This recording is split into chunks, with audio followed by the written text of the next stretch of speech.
Bonjour tout le monde, alors aujourd'hui je vous retrouve pour un tag et un tag intéressant qui a été créé justement par la personne qui m'a tagué. Alors la personne qui m'a tagué c'est Aurélie Créa67. Je vais vous mettre le lien de sa chaîne en barre d'infos et sur le blog et je vous conseille d'aller faire un petit tour parce que c'est une fille que je trouve très sympa et dont j'adore l'énergie. Vraiment elle est cool, allez voir un petit peu ce qu'elle fait. Et donc elle a créé un tag et je trouve ce tag très intéressant. Donc c'est le tag rétrospective 2012 en beauté. J'ai pas compté les questions. Je sais pas combien il y en a, donc on va. Donc là je vais avoir besoin de mes lunettes. Voilà, il faut que j'arrête de faire semblant de pas être myope parce que sinon je vais pas y arriver. Donc voilà, alors je sais pas combien il y a de questions, je disais, mais bon ça devrait pas être très long en même temps je dis ça à chaque fois tu parles. Alors c'est parti. Question numéro 1. Quel est ton meilleur achat make-up en 2012? Est-ce que vraiment ça va vous surprendre si je dis que mon meilleur achat 2012 ça aurait été... Ah ouais mais alors là mes lunettes... Oh le suspense que je fais en plus. Donc en fait il faudrait que je retire mes lunettes parce qu'on voit le projecteur. Donc meilleur produit make-up 2012 pour moi, ce sont les vernis à lèvres Yves Saint Laurent. Voilà, là j'en ai 7, je crois qu'il m'en manque un, il doit être dans mon sac. Ça a été pour moi la découverte du millénaire. Sur mes lèvres, il n'y a rien qui tient. Certainement déjà parce que je fume, parce que je dois avoir une manière de parler, peut-être que je me mords les lèvres souvent, j'en sais rien. Donc le rouge à lèvres, moi ça a toujours été quelque chose qui passait en second plan, et plus maintenant, grâce à ça, grâce à ces vernis donc, qui permettent d'avoir des lèvres brillantes et dont la couleur accroche en masse, vraiment. Donc voilà, pour moi, la plus grosse découverte 2012, c'était ça. Je remets mes lunettes donc. Ton pire achat make-up en 2012. Alors, ça va être un rouge à lèvres aussi, et c'est de chez MAC. C'est le rouge à lèvres Mythe, dans la teinte... Oui, ma télécommande. Dans la ligne satin. Alors, je vous fais un petit zoom, si ma caméra veut bien, voilà. Donc, je ne sais pas ce qui m'a pris. Pourtant, je l'ai essayé en magasin. Je voulais un truc nude, voilà, sauf que alors je vous montre un petit peu ce que ça donne sur la main. Voilà, donc c'est un fini satin, et disons qu'il est trop clair pour moi, ça c'est une chose, parce que j'ai les lèvres vachement pigmentées, donc du coup, quand je mets vraiment quelque chose de clair, ça se voit tout de suite. Ça fait ressortir mes dents jaunes, mais ça, c'est de ma faute, et puis j'avais qu'à percuter, mais surtout, la texture de ça, je comprends pas comment ils ont pu sortir un truc comme ça fait des paquets sur les lèvres, c'est très désagréable. Vraiment, le mythe de chez MAC, pour moi, c'est un truc à fuir. Ensuite, remettage de lunettes. La marque de make-up qui t'a convaincu en 2012. Alors, je vais en citer deux, c'est Catrice et Essence, parce qu'en fait, c'est la même marque. Attendez, je vais vous dire le nom du fabricant, et merci Petit pour les renseignements. Donc, ça fait partie du groupe Cosnova, et ce sont des fabricants polonais. Et donc, Catrice et Essence, c'est en fait la même marque. Donc, j'imagine un peu les mêmes produits, sauf que Essence, en fait, c'est une ligne qui est plus ciblée ado, et Catrice plus ciblée peut-être trentenaire, voilà. Et donc, grosse découverte de cette année. Là, je commence à avoir pas mal de produits parce qu'on m'en ramène, parce que j'en demande. Je supplie qu'on m'amène certaines choses et tout. Et au niveau du rapport qualité-prix, mais j'ai jamais vu ça, quoi. C'est vraiment une énorme découverte. Qu'est-ce que j'aime chez eux, chez Essence, que je connais en tout cas, parce que je connais pas trop de choses Essence, j'ai plus du Catrice. Les vernis chez Essence sont top. Les vernis chez Catrice sont top aussi. Ensuite, je vais avoir des... la palette All Round Concealer qui coûte 3,50 €, elle est géniale. Et certaines qui ont la... non, c'est une fille qui a la palette Make Up Forever aussi, m'a dit que limite elle était meilleure que la Make Up Forever qui coûte entre 30 et 40 €. Voilà. Enfin plein de choses, là je vais pas faire une revue, mais vraiment c'est la marque grosse découverte qui m'a convaincue en 2012. Ton vernis ou la marque de vernis, si tu ne peux choisir un incontournable en 2012. Alors pour moi ça aurait été les vernis Kiko. J'ai vraiment acheté pas mal de vernis Kiko en 2012 et pour moi c'est un rapport qualité-prix imbattable. Donc là je vous ai pris mes deux chouchous qui sont le 319 et le 320. Et d'ailleurs, le 319, je le porte aujourd'hui. Hop, je vais vous montrer ce que j'ai fait. Voilà, j'ai fait ça, j'ai mis un top coat mat par-dessus. Vraiment, ce petit duo, je l'adore. Alors, il y a beaucoup d'autres vernis, vernis Kiko que j'aime énormément, mais ceux-là, ça a été mes coups de cœur de cette année, je vous en ai déjà parlé. Donc, tant au niveau de l'application, de la tenue, le fait que ça ne sèche pas rapidement dans le pot, le prix, les milliards de couleurs. Je trouve ça vraiment génial. Kiko pour les vernis, sans aucun doute. Alors, ton meilleur achat, soin du visage en 2012. Alors, c'est pas vraiment un soin, c'est un nettoyant. Et à chaque fois que j'en parle, j'en ai pas dans ma salle de bain, donc voilà. Cette fois, je l'ai et je le montre parce que je l'adore et que j'ai beau essayer d'autres nettoyants, quand je reviens à celui-ci, je sens la différence. C'est le Ange à fleur de peau de chez Lush. Je suis pas du tout une fan de la marque Lush, mais alors ce truc-là, c'est vraiment, comment qu'on dit sur YouTube, c'est juste d'une tuerie. C'est vraiment génial. Donc, qu'est-ce qu'il y a là-dedans? Des amandes moulues exfoliantes, de la rose pour adoucir la peau, de la lavande pour la rééquilibrer. Donc voilà, il faut.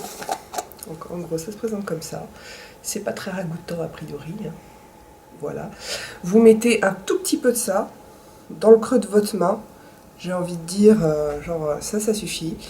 Ensuite, vous humidifiez un petit peu jusqu'à ce que ça forme. Ça ne doit plus faire une pâte presque liquide. Voilà, il vous reste. Donc ça se transforme en pâte plus liquide, blanche. Il reste donc les graines d'exfoliant. Vous passez ça sur le visage. Vous rincez et ça vous fait une peau douce, douce, douce. On sent vraiment que ça exfolie, mais en douceur. Les grains, vous le sentez sur votre peau, c'est pas qu'ils sont mous, mais ils sont pas durs comme les peelings, n'importe quel peeling que j'ai testé. D'ailleurs, ce n'est pas un peeling, c'est un nettoyant. Vous pouvez vous en servir tous les jours. Ce truc est génial, je l'adore, je l'adore, je l'adore. Voilà. Ensuite. Ton pire achat soin du visage en 2012.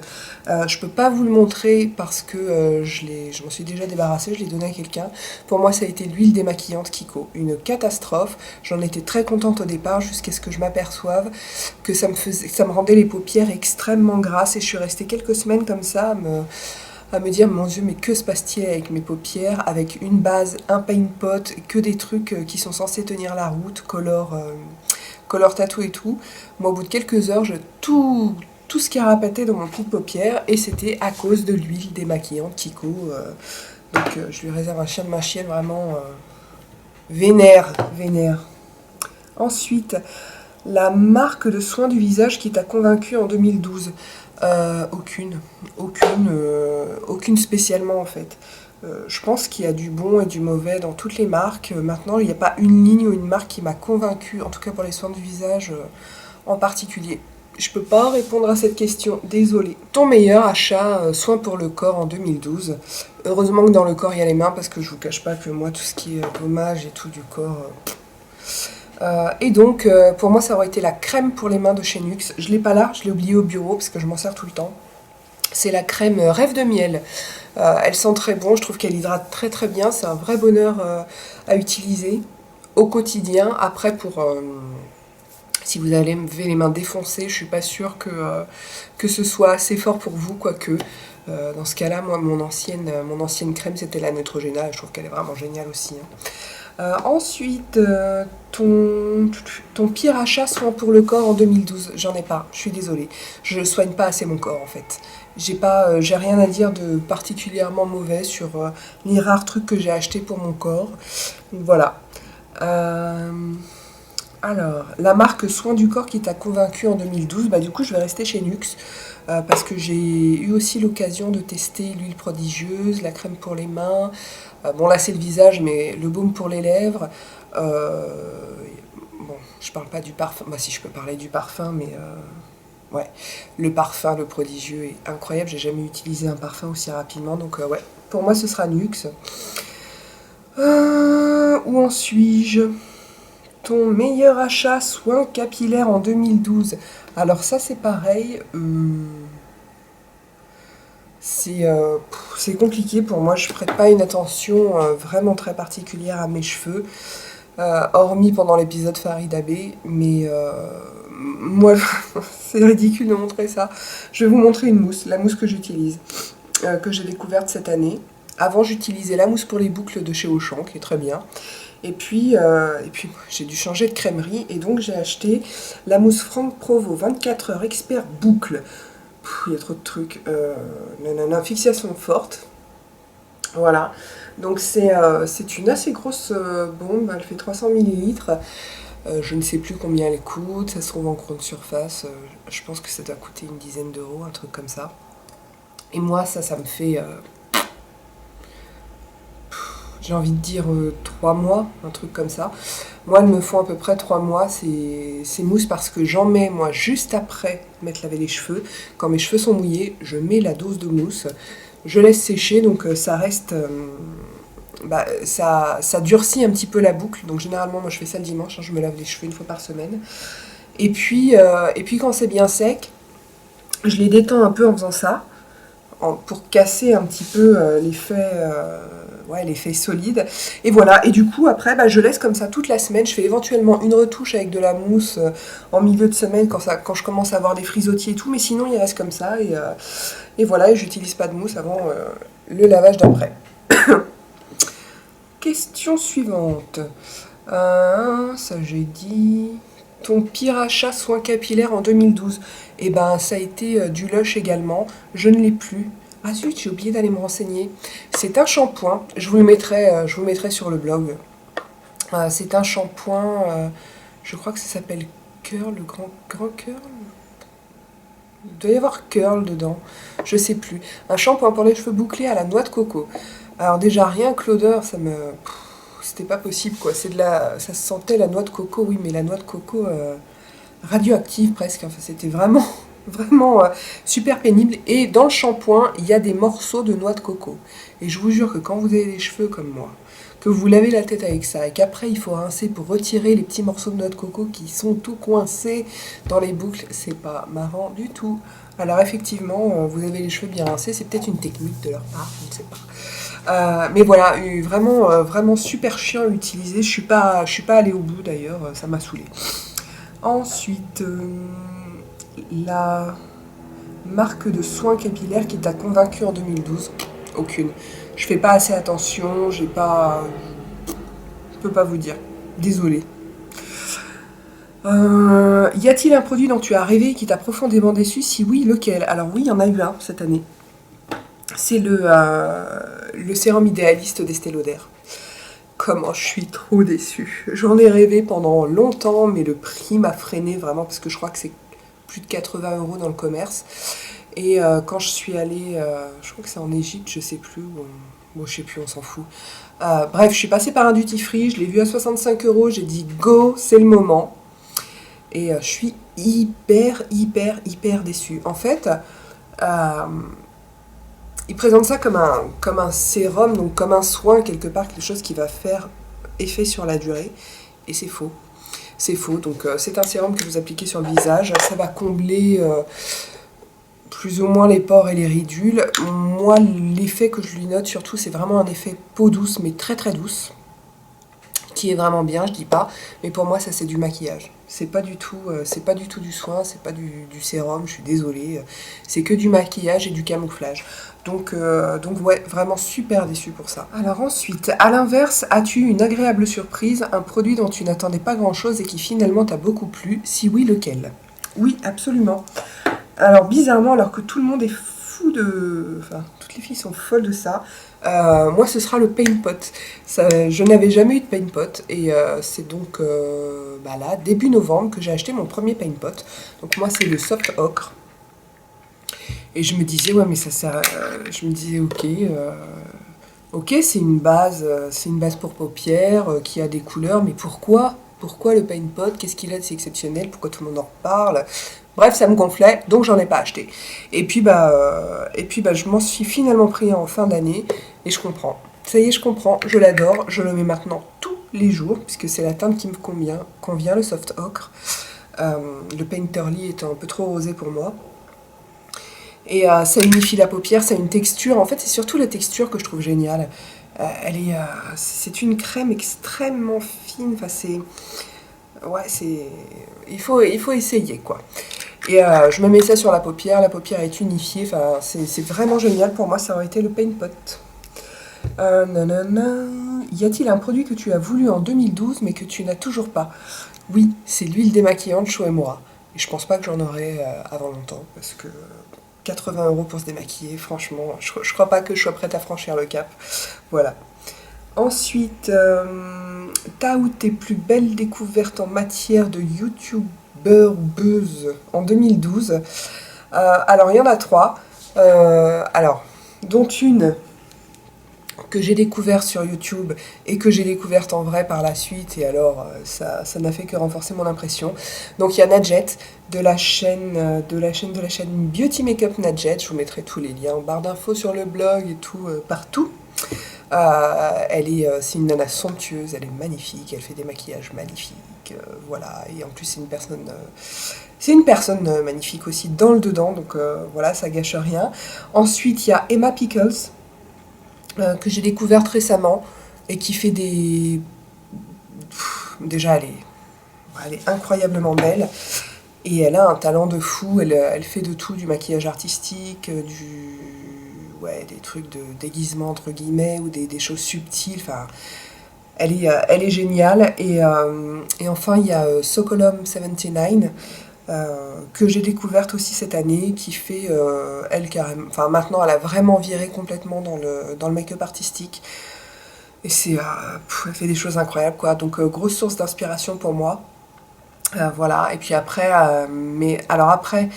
bon, je vais citer aussi Chloé Makeup Addict, que j'ai pas découvert en 2012, mais enfin, j'ai pas découvert sa chaîne en 2012, mais je l'ai découverte elle en 2012. Donc Chloé, je te fais un coucou. Et puis aussi Ludivine Beauté, que j'ai connue aussi en 2012, voilà, parce qu'on se fréquente sur Facebook et qui est une nana géniale et tout. Donc pareil, je vous mets les liens en barre d'infos. Est-ce qu'on a... Non, c'est pas fini, il reste une dernière question. Ah oui, quel sera ton premier achat Beauty Addict de 2013? Alors je l'ai déjà fait. Parce que j'ai eu une somme tout à fait indécente de cartes cadeaux Sephora, que je vais pas dire là parce que limite j'ai honte, mais disons que mon entourage sait que j'aime le maquillage et du coup voilà, j'ai eu ma dose de cartes cadeaux et merci encore. Donc je me suis précipitée en début d'année pour acheter le peeling équilibre moussant de Sampar. Ça c'est comme l'huile démaquillante Sho Uemura. Peut-être que s'ils en avaient vendu dans les CFO, j'en aurais pris une huile démaquillante. Ça c'est pareil. Moi c'est quelque chose que j'ai testé en début, bon, je sais même plus quand. Il y a un moment quand même, peut-être même plus d'1 an, dans une glossy box, et que j'avais trouvé extraordinaire, un peeling de ouf vraiment. Et le prix aussi est extraordinaire parce que ça coûte 55 €. Donc pareil, j'ai jamais pu franchir le cap psychologique de me dire je vais mettre 55 € dans un peeling, mais du coup là, avec ma carte cadeau, c'est pas mes sous, donc ça me fait pas le même effet, et j'ai enclenché le mode princesse et j'ai acheté ce peeling et j'en suis trop contente, c'est de la balle. Voilà. Le tag est terminé. Donc je te remercie encore Aurélie d'avoir pensé à moi, ça me fait très plaisir. Bon, je sais que j'ai pas répondu à toutes les questions, mais que veux-tu, je vais pas inventer pour faire plaisir, hein. Voilà, donc j'espère à toutes et à tous que ça vous aura plu. Si vous avez des questions ou des commentaires, vous pouvez le faire sur mon blog, sous cette vidéo ou sur la page Facebook du blog. Et voilà, en attendant la prochaine vidéo, je vous embrasse et je vous dis à très bientôt.